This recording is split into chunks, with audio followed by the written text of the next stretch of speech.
Hello everyone, आपका फिर से स्वागत है आपका अपना चैनल डायमंड स्टडी ग्रुप में। आज हम लोग भौतिक भूगोल का एक सेशन देखेंगे। आज का टॉपिक का नाम है ज्वालामुखी, जिसको हम लोग इंग्लिश में वॉल्केनो भी कहते हैं। ज्वालामुखी के बारे में हम लोग जानते हैं कि पृथ्वी के हमारे जो पृथ्वी है उसके आंतरिक भागों में कुछ हलचल होने के कारण अंदर से जो मैग्मा बाहर आता है, जो ज़मीन में आके फटता है, उसी को हम लोग ज्वालामुखी कहते हैं। यानी कि पृथ्वी के आंतरिक संरचना में 3 प्लेटों से हुआ है। वो तीनों प्लेटों की संरचना में कुछ खिसकाव के वजह से जो अंदर का मैग्मा होता है वो प्रेशराइज होता है, जिसके वजह से वो बाहर निकल जाता है और बाहर निकल के जब मैग्मा फटता है तो इसी को हम लोग ज्वालामुखी कहते हैं। तो हम लोग जानेंगे कि ज्वालामुखी में क्या क्या चीज़ें होती हैं जब वो फटता है। तो हम लोग यहाँ चित्र के माध्यम से समझ सकते हैं कि ज्वालामुखी का जो मुंह का भाग होता है, जो कटोरे की भांति दिखता है, इसको हम लोग क्रेटर बोलते हैं। क्या बोलते हैं? क्रेटर। यानी कि ज्वालामुखी जहाँ फटता है, जो उसका मुंह होता है, जहाँ पे कैप के जैसा उसका जो शेप है वो बनता है, उसको हम लोग क्या बोलते हैं? क्रेटर बोलते हैं। और अंदर से जो निकलता है लावा, उसको हम लोग बोलते हैं मैग्मा। क्या बोलते हैं? मैग्मा बोलते हैं। यानी अंदर से जो फट के लावा बाहर निकलता है उसको मैग्मा बोलते हैं। ये तरल अवस्था में होता है और ये बहुत ज़्यादा ही ऊर्जा उत्पन्न करता है। ये एक तरह से आप लोग समझ लो कि पानी जिस तरह होता है उसी तरह पानी का ये आग होता है, जिसको क्या बोलते हैं? मैग्मा। ये पृथ्वी के आंतरिक भागों से फट कर निकलता है। ये जब फटता है तब ये लावा मैग्मा के रूप में बाहर आता है। तीसरा पॉइंट है सिंडर। सिंडर क्या है? तो मैग्मा फटने के बाद जब ये मैग्मा धीरे धीरे जमने लगता है, अपना आकार ठोस अवस्था में होने लगता है, और ये जब ठोस बन जाता है तो इसको सिंडर कहा जाता है। यानी कि फटने के बाद जितना भी मैग्मा है वो तरल पदार्थ में धीरे धीरे नीचे गिरते हैं, और यही नीचे गिरने के बाद ठोस अवस्था में आ जाता है, जिसको क्या कहा जाता है? सिंडर कहा जाता है। तो ये ज्वालामुखी के कुछ महत्वपूर्ण पॉइंट थे जो हम लोगों ने देखा। इसमें से एक बार और हम लोग देख लेते हैं कि हम लोग क्रेटर उसको कहते हैं जो ज्वालामुखी का मुंह होता है, जहाँ मुहाना होता है, जहाँ से ज्वालामुखी फटता है, उसका आकार कैसा होता है? तो कटोरे के भांति होता है। मैग्मा जो पृथ्वी के आंतरिक भाग से लावा निकलता है उसी को मैग्मा बोलते हैं। सिंडर उसको कहते हैं जब मैग्मा जम जाता है तब उसको सिंडर बोलते हैं। उसके बाद हम लोग देखेंगे कि ज्वालामुखी कितने प्रकार के होते हैं। तो ज्वालामुखी 3 प्रकार के होते हैं। पहला होता है सक्रिय ज्वालामुखी, दूसरा होता है प्रसुप्त ज्वालामुखी, तीसरा होता है शांत या विलुप्त ज्वालामुखी। चलिए एक एक करके हम लोग जानेंगे इन सब के बारे में। Types of volcano.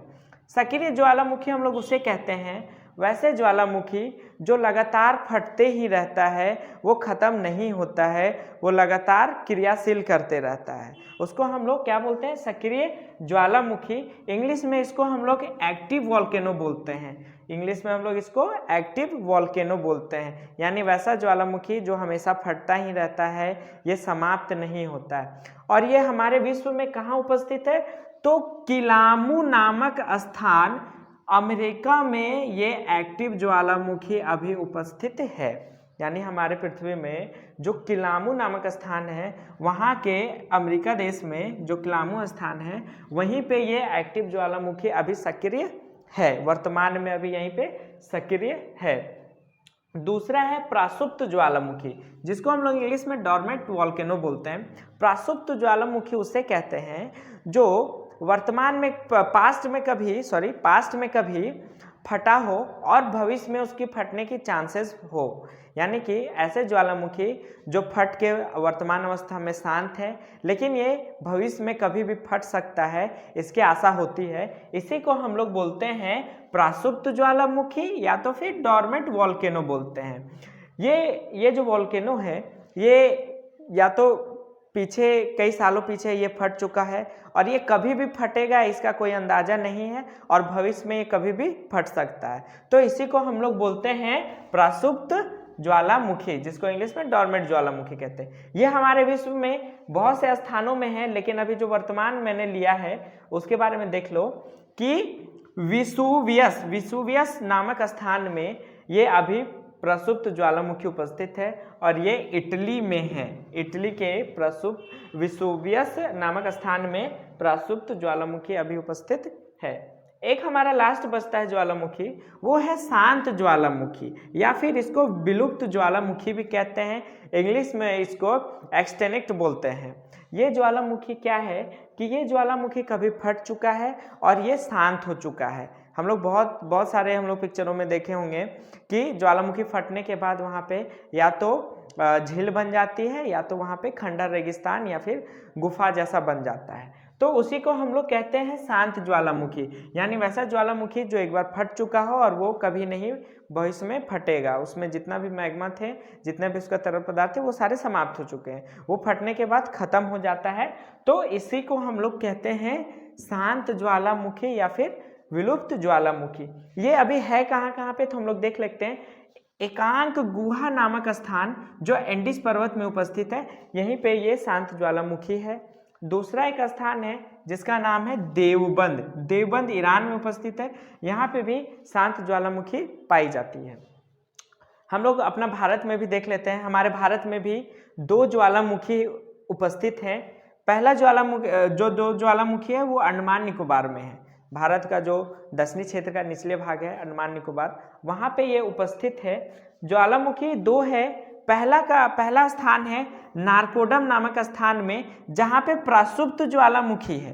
प्रसुप्त मतलब हम लोग समझ रहे हैं कि फट चुका ज्वालामुखी लेकिन भविष्य में कभी फटेगा।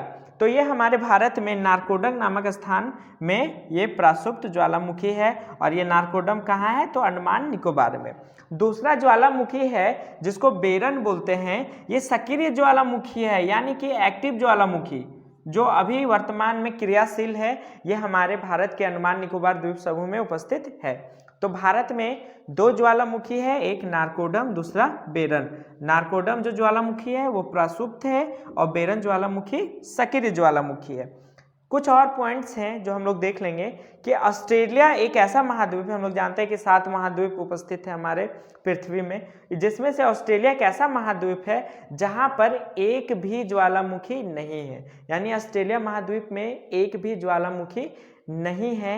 एक पॉइंट आप लोग और जान लीजिएगा कि महाद्वीपों में जो एक ऐसा देश है जहाँ पे सबसे ज़्यादा आपका ज्वालामुखी फटी है या फिर ज्वालामुखी फटता है, वो है जापान।